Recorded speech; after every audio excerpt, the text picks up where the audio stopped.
Você já ouviu falar de Roberto Coelho Cardoso, um grande arquiteto paisagista? Se não, essa é uma ótima oportunidade. Se sim, maravilhoso! Esse vídeo vai ajudar a você reforçar o seu repertório. E por que repertório é importante? Porque ele faz um embasamento para você se apoiar, para você se referenciar em relação a outros arquitetos paisagistas, inclusive você se encontrar melhor nesse universo.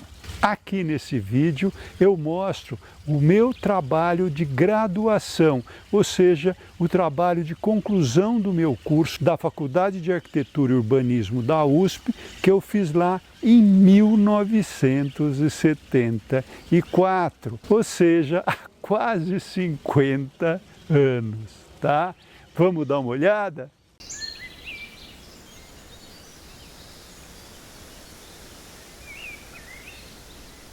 Para quem quiser embasar melhor o seu repertório, nós temos aqui no canal o vídeo que eu fiz, o que eu aprendi com Roberto Coelho Cardoso, um outro vídeo sobre os 7 pioneiros do paisagismo moderno brasileiro, onde o Cardoso se inclui, e tem também o vídeo que o Luciano Fiaschi, que foi sócio do Cardoso, faz uma apresentação do seu trabalho, que é uma verdadeira aula magna, e eu recomendo muito.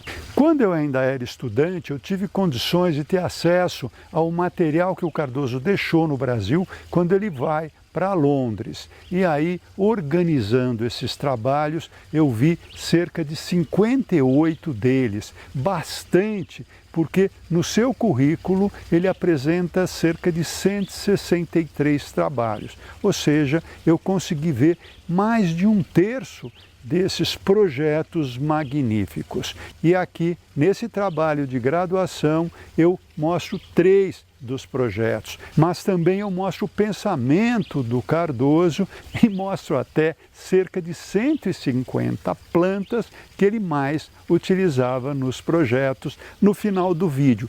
Por isso é importante você assisti-lo na sua totalidade. Mas uma das coisas importantes para você fazer o seu repertório é você ver a linguagem que cada arquiteto paisagista utiliza no seu trabalho. E o que é linguagem? Um exemplo. Burle Marx trabalhava com linhas sinuosas, em geral mais arredondadas, fazendo então um trabalho muito fluido. Mas isso em geral, porque ele tem também trabalhos com linhas bastante geométricas. Agora o Cardoso vai trabalhar mais com arcos, com polígonos geométricos, entre os quais o trapézio, que ele usa bastante, e depois ele desconstrói essas formas rígidas com a vegetação. Olha que interessante, Cardoso não gostava muito do paralelismo, então ele faz linhas de árvores, linhas de arbustos, em geral inclinadas em relação a determinadas retas construídas, como muros, a própria arquitetura, enfim, cada arquiteto paisagista cria a sua própria linguagem. E qual é a sua? Que caminho você está trilhando? Essa pergunta é fundamental para você começar a se posicionar nesse universo da arquitetura paisagística brasileira. Vamos dar uma olhada então nesse trabalho que eu apresentei para concluir o meu curso de arquitetura? Então essa é a capa do TGI, que foi feito em 74, ou seja, 47 anos. Meu orientador foi o Murilo Marx e meu número na FAO era 445.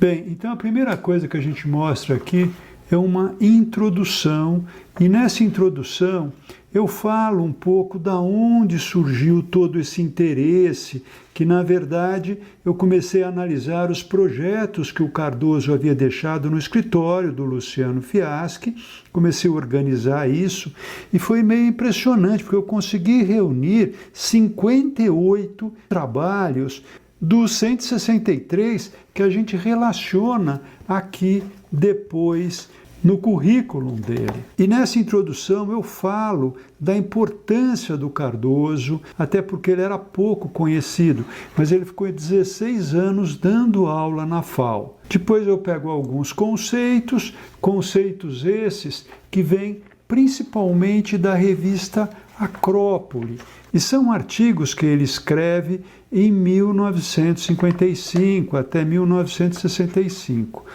Um deles que eu achei importante mostrar para vocês é esse, árvores e seus componentes essenciais. E ele diz que a gente pode subdividir o material planta em 2 grupos de importância essencial para soluções urbanas. A primeira são as árvores em relação à escala, forma, criação e controle de volume. E o segundo são plantas rasteiras para a organização de superfícies, proteção contra a erosão e a variação de temperatura, etc., etc. E na escolha desse material vegetação, há 3 zonas básicas a serem consideradas. A primeira é a zona de atividade sob a superfície da terra, ou seja, é aquela área das raízes. O segundo é o plano da superfície, onde começa o tronco e às vezes a gente tem até raízes ali. E o terceiro é a zona superior, que inclui o tronco e a copa. Zona essa que consiste no que normalmente conhecemos como plantas. E aqui ele vai falar da importância de cada uma delas, que na primeira zona, que é a zona de raízes, é muito importante a questão da água, do solo.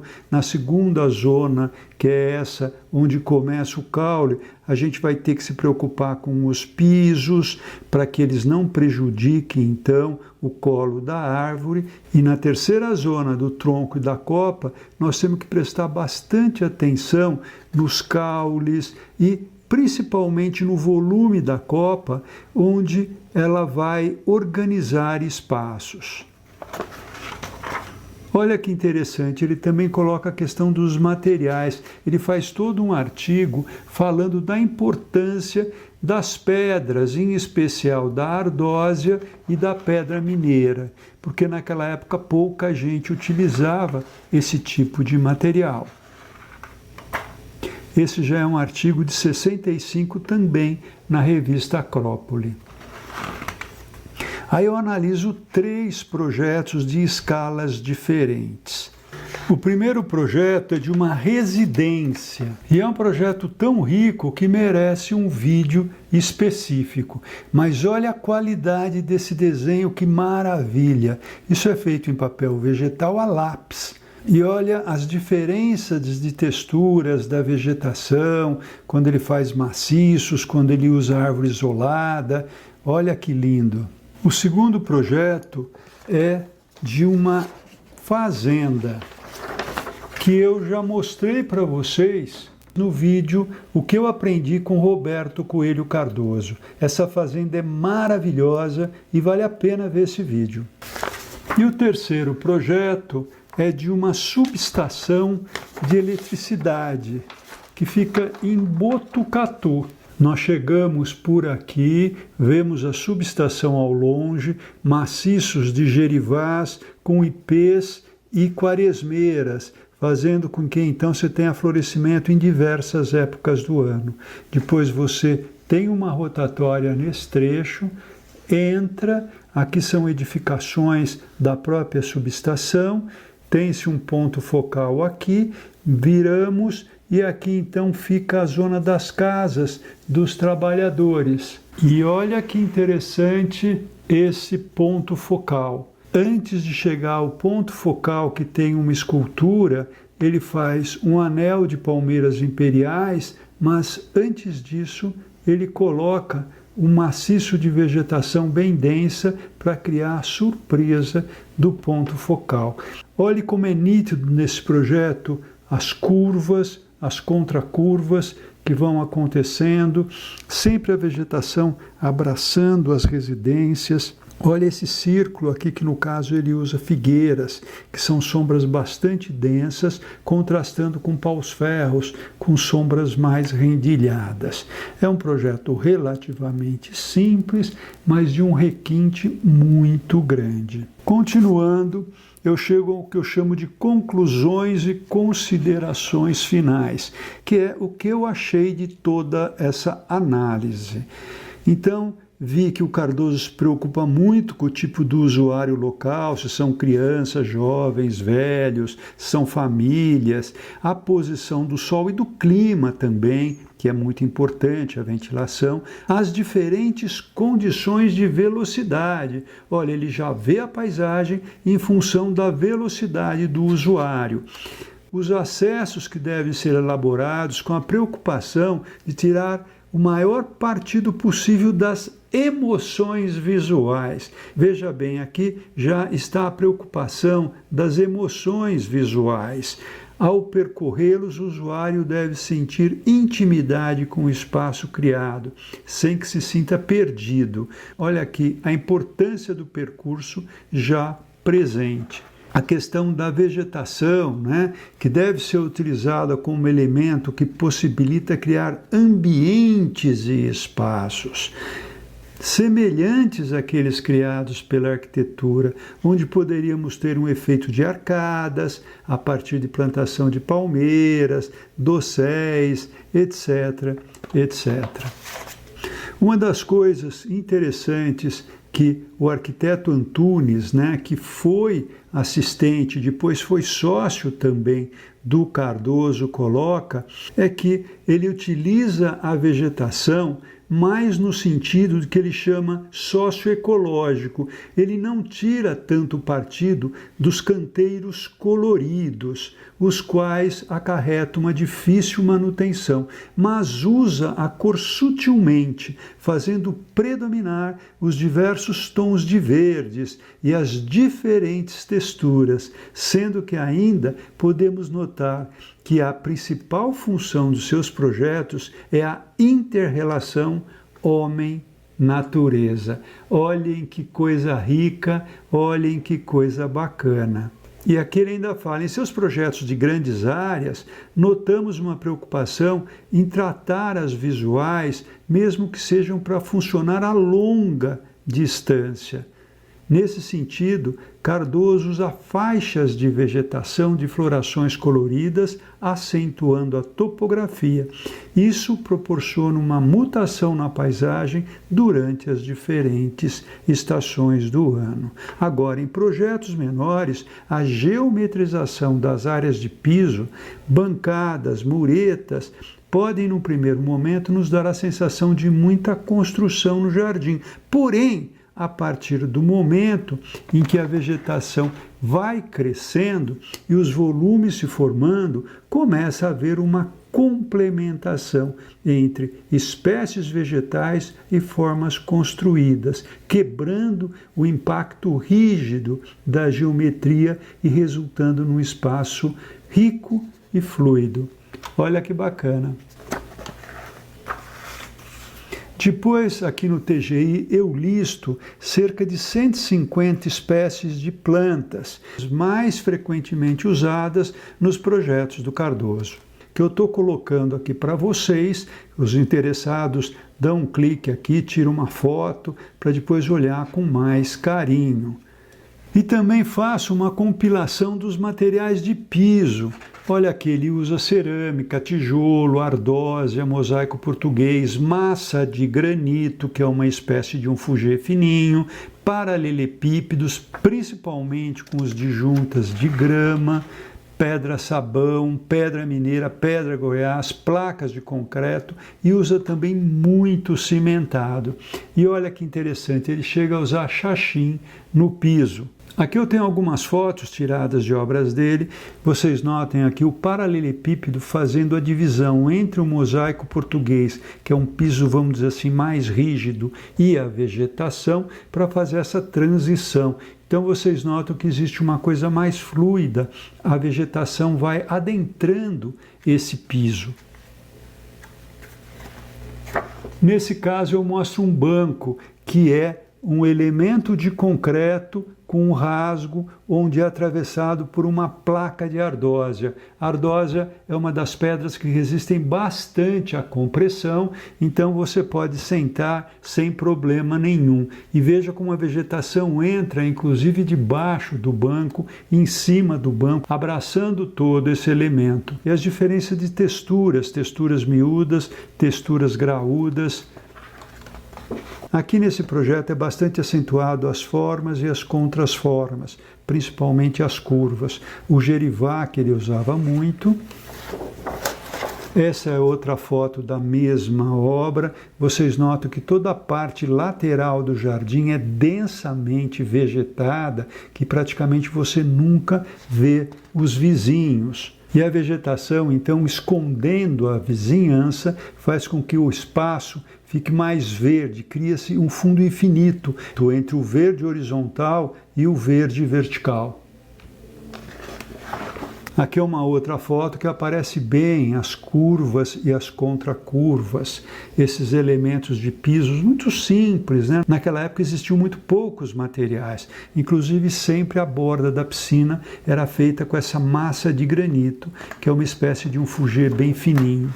Nessa obra ele cria um caminho, né? E um muro circular. Ele usa bastante essa ideia dos muros circulares, principalmente de tijolo à vista, que é um barro queimado. Vocês vejam que o piso vai se dissolvendo, ele cria então um espaço aqui à esquerda, que é mais denso, e um espaço interno dentro desse círculo, que é esse espaço aqui. Vejam que ele muda o piso aqui dentro com um lajotão e também o lajotão entra na vegetação e a vegetação também entra no piso. O muro aparece no fundo, mas ele é adoçado pela vegetação. Aí ele vai colocando alguns vasos para criar uma espécie de esculturas. O Cardoso, quando faz uma mureta, por exemplo, ele não faz simplesmente uma mureta. Ele dizia que o olhar passaria muito rápido. Então, para que o olhar passe mais vagarosamente, ele faz uma mureta maior, uma outra mais fina, afastada, essa outra mais grossa, criando, então, esse jogo de volumes, para que o olhar percorra de uma forma mais vagarosa, olhando então detalhe por detalhe. Isso ele usa principalmente nos pequenos projetos. Aqui aparece bem o uso da ardósia. As folhas das portas são de pedras enormes de ardósia e no piso aparece uma grande pedra irregular. Olha que interessante o contraste dessa pedra bastante geometrizada e dessa outra mais orgânica. E ele mistura sempre a pedra ou com pedrisco, com seixos ou com a própria vegetação. Aqui é uma solução que eu achei genial. É um apartamento de cobertura onde não estavam previstas cargas para ter vegetação. O que ele faz? Ele coloca um piso entremeado por áreas de xaxins. Essas placas de xaxins criam musgos, dando uma sensação de verde com pouco espaço. E para dar a verticalidade do verde, ele usa monstera em vasos, fazendo com que ela trepe nessa treliça e dê então essa sensação bastante interessante. Essa foto eu tirei e fiquei muito admirado, porque esse apartamento era em plena Avenida Paulista e aqui em cima era um verdadeiro oásis, onde a vegetação era muito presente, praticamente sem peso algum.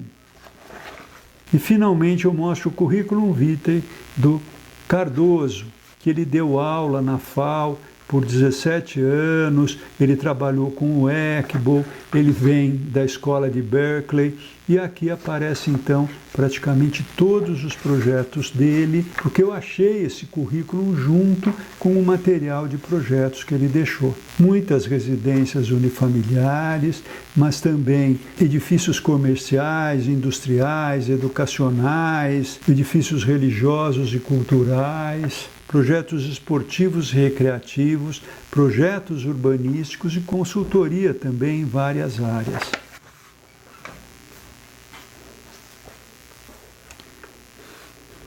Então, esse foi o trabalho de graduação sobre a obra do Cardoso, que me ajudou muito a ter uma postura crítica de análise de projetos. Pessoal, espero que vocês tenham aproveitado esses ensinamentos, porque é exatamente no conhecimento de outros profissionais que a gente vai se posicionando, que a gente vai aprendendo e encontrando o nosso próprio caminho. Tá? Termino mais esse vídeo agradecendo e deixando aquele abraço carinhoso a todos vocês.